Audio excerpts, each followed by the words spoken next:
just add one more thing, guys, just because this is something I won't turn it into a rant, but just something I think we need to get out there while we're on this call. We've had a lot of Adam knows what I'm going to say. I think we've had a lot of customers now. It's getting harder and harder and harder for them to buy metals. Yeah, because banks really are putting hard.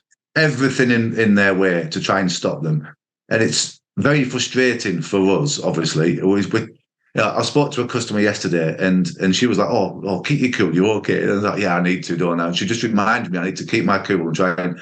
But it's because we're so passionate about what we do.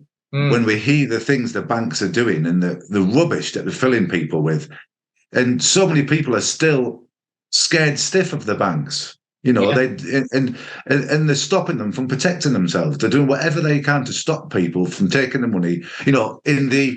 Under the what's the word I'm looking for? Under the umbrella, they're saying they're trying to protect them when they're doing the complete opposite. Doing the complete opposite. They're asking them every question under the sun has got nothing to do with them. Nothing. With this customer yesterday, she actually told them what she was doing. She wanted to buy some metals, and they started questioning her. Where are you buying them from? Are you holding them at home? Do you have it in the vault? If it's in the vault, is it safe? And sorry, James, just to pause there. Yeah. When you're frustrated, because we hear this all the time, the thing that's on the tip of your tongue to say is it's absolutely none of your business, which is really what you want to say, because it isn't. It's your hard-earned money. You've worked for it. You've chosen to store it in the bank. Listen, guys, Charlie came up with a really good one about a year ago plus. And that is, you say to the bank, this is not an investment. This is a present for my wife.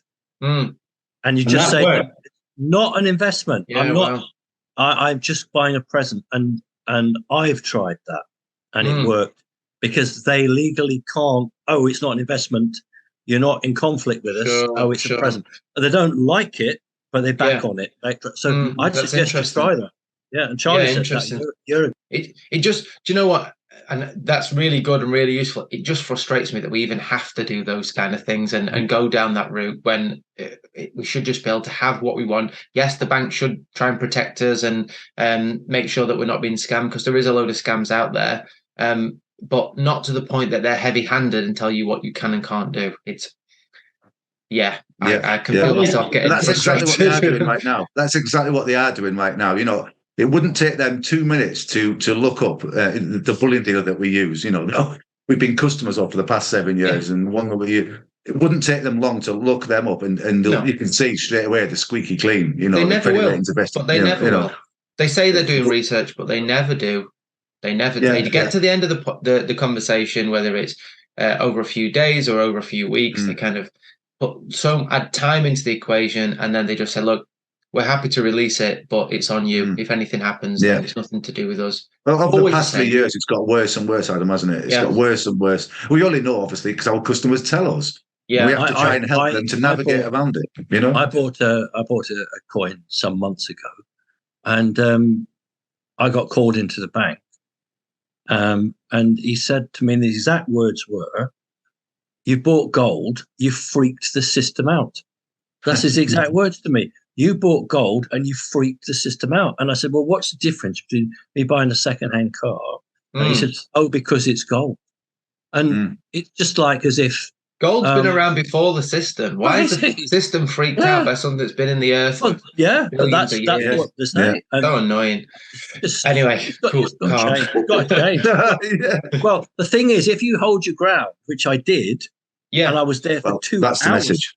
2 hours in the branch, they backed out. They backed down because I said, I'm going until you sort this out. Yeah. And then I then said to them, okay, you put it in writing to me. Oh, no, we can't do that. As soon as I said that, exactly. I made a few phone calls. I always say, I want it in writing. I'm going to the financial regulator and I want to know why I can't access my money. And all of a sudden people start twitching and coming out from different doors and cupboards and saying, let's see what we can do.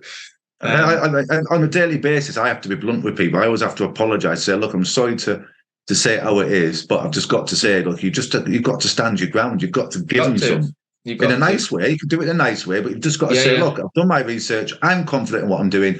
Give me my money. Make it happen. And I just you've got to do that.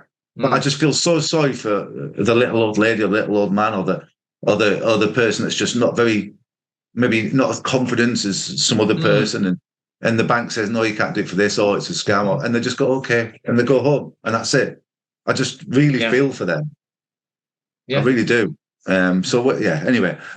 We're doing our bit. That out there. It drives them crazy, doesn't it? It really does. It just highlights the fact that you're doing the right thing, doesn't it? You know? Yeah. By doing what we're doing. Calling all US citizens. Check out the link in the description to get your free Goalbusters ebook.